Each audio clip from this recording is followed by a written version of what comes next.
Good afternoon and early evening, everybody. Welcome to the third workshop of the fall semester. So excited to have you here. So glad to have you here.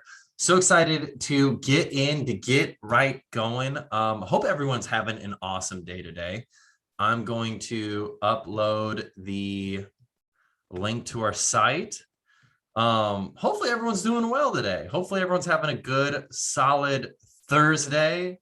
It's been a really quick week. Is anybody dressing up as anything crazy or fun for Halloween? I'm doing I think I saw my fiance saw the new Bob Ross documentary. And so she's like, you should dress up as Bob Ross. So I'm giving the paintbrush and afro a try for Bob Ross.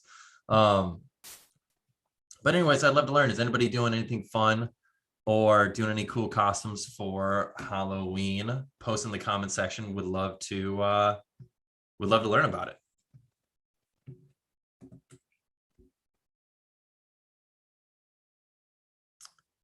So I know that I got started like just at like the crack of 6 o'clock Central, 7 o'clock Eastern.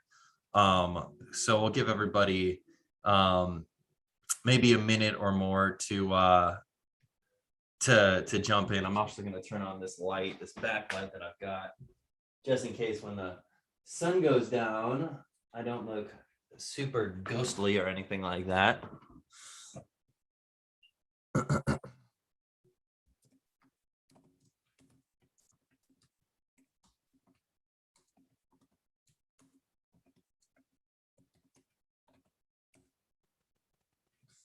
Cool. So well, let's dive in. So I know that, we've got a couple people watching now. That's awesome. Welcome. So introduce yourself. Share with me if you are dressing up in any crazy cool costumes. Or yeah, if you're doing anything fun for Halloween. Would love to learn about it. Post in the comment section. Well, cool. Let's dive in. Let's get going. Let's get started. So this workshop is going to be about 15 minutes long, and as much time as we need for Q&A at the very end. During this workshop, we're going to cover suggested questions you can ask your student to build a deeper relationship, and really how to get your student to open up more to you. That's something that we've heard from quite a few mentors. Was like, man, like I feel like we've got a good relationship, but I love if they could open up a little bit more to me. We're going to cover that in this workshop today. We're going to talk about how to help your student with accountability and suggested questions you can use to get them thinking about accountability. And then how to help your student broaden their perspective.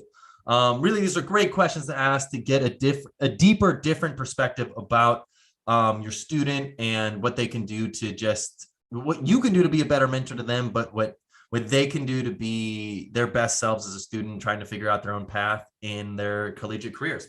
So introduce yourself in the comment section. Love to see who's here. Love to know if you're doing anything fun for Halloween. Hey, Janice, welcome. No plans for Halloween. Definitely no costumes in mind. That's funny. I moved to a neighborhood, and we've got like a community app where, essentially that like everybody in the neighborhood kind of texts and stuff each other. And I was asking them like, how many trick-or-treaters should I anticipate? They're like between 200 and 300. And I'm like, wow. So there's a lot of young families in my neighborhood. And so I guess that's kind of cool. I like Halloween. I like when people get dressed up and festive and stuff. Well, sweet. Well, Janice, thanks for being here. I'm excited to dive in and get started. So 3 keys for being successful as a mentor in this program, and really just to be successful in anything that you do. And that is strategy, story, and state. And I said that in reverse order of importance. So state is physically, how do you feel? Like physically, what is your body saying? How are you feeling? What are the things going on in your world? And it's easy, by the way, it's easy to come out of sync with your state. I mean, things are stressful. Things are hard. Things are rough. Things can be easy to get out of sync, out of sorts, out of mind. But what you can do, and this is temporary, but it is really powerful, is you can go ahead and get yourself into a positive state for a temporary period of time. And the way that works is you can get yourself up, you can shake it out, you can dance, you can let it loose, you can scream at the top of your lungs. And I think we should do that right now to get ourselves in a positive state and test it out. So what I want you to do is I want you to stand up and I want you to shake it out. I want you to shimmy it loose. I want you to stand up, jump around, shake it loose, shake it out, get it going. Even my dog Dax is getting into the mix. Hey, buddy. I want you to scream at the top of your lungs on the count of 3. Scream 1, 2, 3. Yeah! Just let it out. Let it loose. Let it go. I know that sounds crazy. I know it might sound goofy. I know you may have some people that are I know that you may have some people that are maybe looking at you like you're a crazy person, but it is powerful. You probably feel much better. And when it comes to your mentor meetings with your student, that's something you can do to really just get to know them a lot. Or really, that's something you can do to get yourself into a state, no matter how rough of a day you've had, to be there and be present for them. Second key, story. What's a story you tell yourself? Why are you going to be successful, or why are you not going to be successful? That's huge. I mean, it's all between the ears. If you're thinking to yourself like, okay, I don't know if I'm in the right field for my student, or if I don't know if I have the kind of experiences my student needs from me, or I don't know if I'm the right person, then that's the outcome you're going to convey to them. But if you ask them great questions, if you think, you know what, hey, even if I'm not in the exact field that you're in, even if I'm not a subject matter expert in an area that you're trying to become, you can still give guidance. You can still ask questions. You can still talk about things, because ultimately we all face challenges that is on a human level we all face, and you've probably already faced it in your life. And if you tell yourself, you know what, I can give great advice in that sort of scenario and situation, that is going to be huge. That's going to be massive dividends for the opportunities you're able to create for your students and the opportunities you're able to create for yourself as you mentor the student. And the third key is the strategy. What are the strategies you're willing to apply to help your student be successful? Now, that's the thing I think that we most often associate with what success is. We think to ourselves like, okay, I tried this, I tried that. I think you should try this. I think you should try that. And we try to think, throw enough spaghetti against the wall, some of it's going to stick. And you're absolutely right. We definitely need to have multiple strategies. But there are other things that go with strategies to be successful, that being the story, that being the state. And I'm going to cover some strategies today. I think you're going to really like them.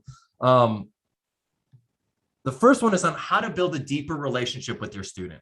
So one thing that I love to ask a student is to ask me to tell them their story starting with kindergarten.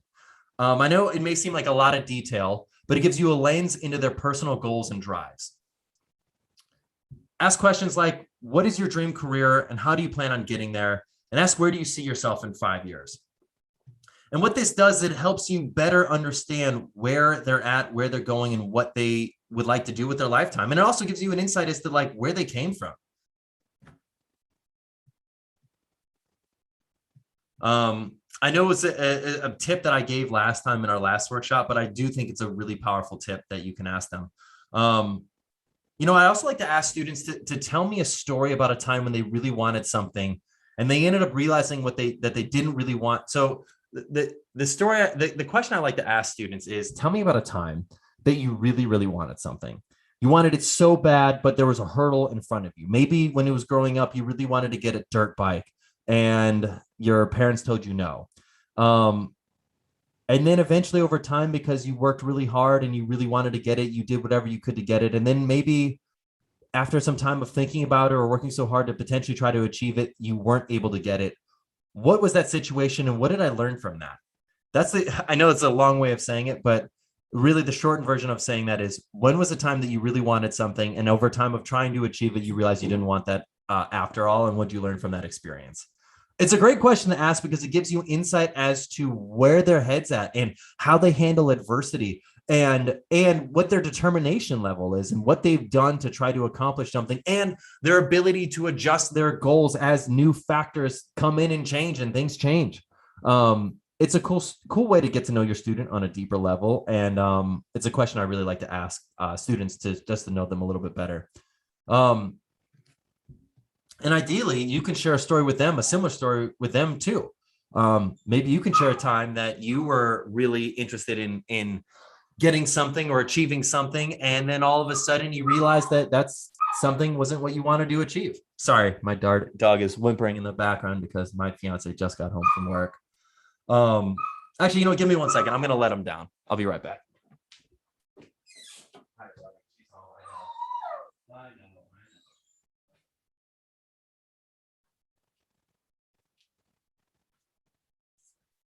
All right, sorry about that, y'all. I just needed to let him loose because he would not have stopped whining until he got to see her. Um, so the point of asking these questions is that can help get your student to open up to you and get out of their facade that everything needs to be perfect. I think so often as a student, we have this vision, this idea, this mindset, this mentality that, oh, we have to be perfect, or oh, we have to have this linear path to becoming successful in our careers. And what they don't realize is that success in life is just all over the place. And so when we can talk about our mistakes, when we can talk about our vulnerabilities, when we talk about our failures, it can help us learn a whole lot more about them and about ourselves, and really just realize that it's okay to make mistakes and that it's okay to flounder sometimes, or not necessarily get what we want or what we think we want. So anyways, I love to take a moment to pause. What questions do you have? What comments do you have? Post in the comment section. We'd love to learn about it. What up? What is up, Starisha? Thanks for being here. Hey, Star. Sorry for not reading your comment before, actually. Saying, hey. Well, cool. So any comments, any thoughts, any questions about those suggestions about getting to know your student, getting them to open up to you? Cool. Looks like no questions. So I'm going to jump into accountability. This is a really popular topic. This is something that I often see with a lot of mentor relationships where, you know, sometimes I'll hear from a mentor and he or she will say something along the lines of like, hey, like my student's great and all, they got a ton of ambition and energy, but it's their path for how they're going to get there is just not particularly clear. And I don't think it's particularly realistic. And they really aren't taking the steps towards achieving what they want to achieve. And so I was wondering if you could help me with helping them get more accountable. I've got 5 core questions that I like to ask students to help them with their accountability. I will lay them out for you right now. The first one is, when have you persisted and had it pay off for you? The reason why that's a great question to ask is because what that does is it allows for your student to think about a time they overcame something that was difficult, that they had to be resilient for.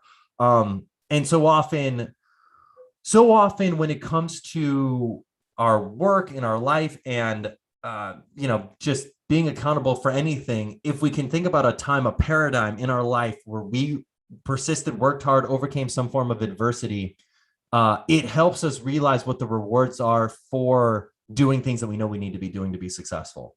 The second question I like to ask is, what specific actions do you need to take to meet your goal? What this does is it helps them clarify what are the things that they think they need to do. I mean, ultimately, what they don't want to hear from us is like, hey, you need to do this, this, this, and this. That is, that might work. It might be helpful a little bit, but what's more helpful is if you ask them what they think they need to do and then help hold them accountable to it, essentially help them lay it out for themselves and then see if they're actually able to accomplish it. Because if they know what they need to do and they've laid it out for you, well, then you have to learn, like, is this realistic? So the third question I like to ask is, speaking of realistic, who can help you be accountable? Now, you can, as their mentor, be accountable. You want to hear what they have to say, though, too. If they say, hey, you could help me be accountable, that's great. That means you're going to help hold them accountable, which means you can follow up with them on, hey, how's that thing going? Or were you able to accomplish those tasks that you said that you were going to accomplish? If it's somebody else, that's great, too. Then you can say, hey, like, are you going to share these goals with them? How can you help? How can they help hold you accountable? Just make sure that they've got a very clear plan for that. The fourth question I like to ask is, what systems can you put in place to help you follow through? So very much similar to the question that I just laid out, which was, okay, if your dad or your mom or your friend or whoever is going to be that person who helps hold you accountable, what can you do? I mean, first you need to share with them that goal and the tasks you need to accomplish to get there. Second, you need to have some form of system for them to check in on you to make sure that you're hitting it, which is why by the way, you being their person that helps them hold them accountable is great, because you're already meeting with them anyways. And you can say, hey, we're going to chat again in 3 weeks. Let's check in on how that went. It's just a great way to reconnect and great way to help hold them accountable and check in to see if they're making progress towards their goals. And the fifth question I like to ask is, what are the costs / rewards of and of not following through with your commitments? See, so often people are more willing to do things to avoid pain than to gain pleasure. And so by asking what are the costs of not following through on the commitments and what are the rewards of following through on your commitments, you're able to help them focus on the prize of what's at the end of the tunnel that they're trying to accomplish. And what are the costs of not following through? What are the risks? Like, is it like I don't graduate college, or I don't end up getting the job that I want to, or I end up not living in the location that I want to live? Like, what are the costs of not following through on your commitments? And what are the rewards? I get to move to the area I want to be. I get to be around my family. I get to work in a job in an industry that I know that I love because I've had experiences in those industries. Allowing them to verbalize it is always great. So I'll take a moment to pause real quick, see if you have any questions or comments on that. And before that, and then after that, I'm going to jump into how to broaden their perspective. Hey, Janice, awesome. Glad that you liked, you talked about accountability with your students today. Fantastic. I love hearing that. Very cool. So let's talk about broadening one's perspective. So I've got 6 questions that I like to ask that helps students think bigger, think broader, think, just higher level. Because like I said before, so often students are thinking like, this is just a linear path that I'm working towards. And you can look at them because you've got that life experience and be like, man, I feel like you've got so much potential. You could broaden that. Your goal could be so much higher than that. But sometimes they haven't seen it because maybe they don't have a guide that can help them with that. Maybe they don't have someone in their life maybe they need someone in their life that can see something in them that they don't see in themselves. So I get 6 questions that I like to ask to help a student broaden their perspective. 1, what will the situation look like to you in 10 years? So your career, your life, whatever, what will that look like to you in 10 years? Help them paint a picture for you. It's a great question to ask because it gives you an idea as to where they're going. It's so easy to focus on the teeny step that's right in front of you without looking at what's at the top of the staircase. This helps them look at the top of the staircase to see if this is the direction they really want to go. 2, what are you willing to try that is different? This is a great question to ask because ultimately it gives you a depth and an understanding as to what are they willing to try. They've got an idea as to what this linear path may look like, but if naturally adversity is going to hit, things are not going to go the way they want to. What are they going to do to try that's different? And that allows you to understand what they're willing to stretch and try to do that gets them outside of their perspective and their worldview. 3, who do you respect and how might he or she approach the situation you are facing? That's a great question to ask because it gives them a role model to look at.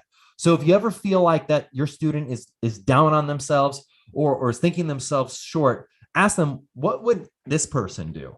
In this scenario, what would this person do to handle this type of situation? And that gets them to realize, hey, they're human. I can be like them. I can do this too. 4, what is your attitude about this situation? Is it helping you or hurting you?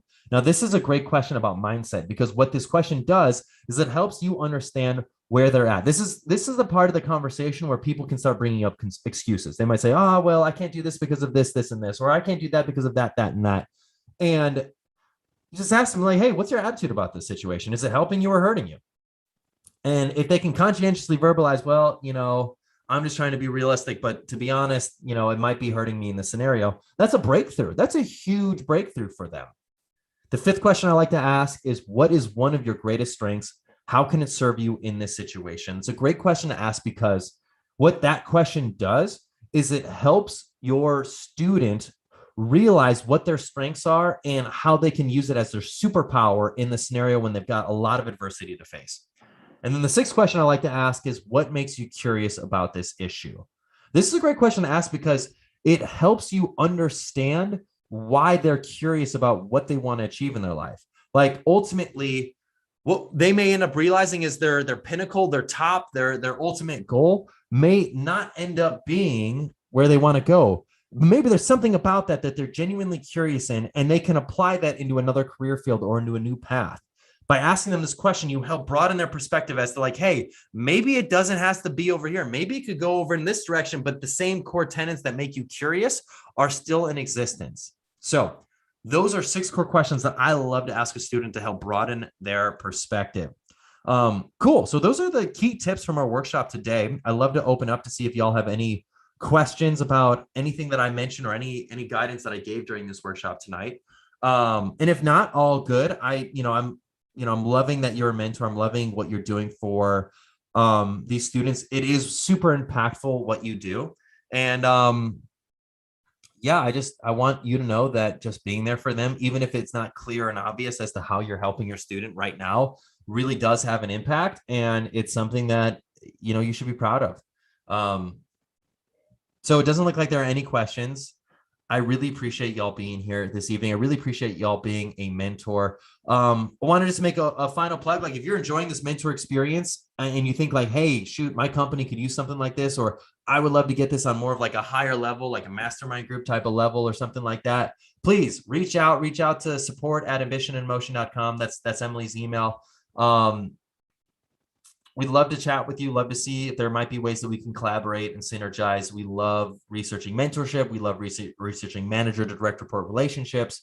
It's something that we're just genuinely interested in. And we love doing what we can to help serve other people so then we can achieve the ultimate goal of helping people enjoy their work and enjoy what they do. Well, hey, it looks like there are no other questions. Thank y'all for being here. Have a wonderful rest of your evening. Enjoy your Halloween. Anyways, thanks for your time, everybody. Have a wonderful rest of your evening.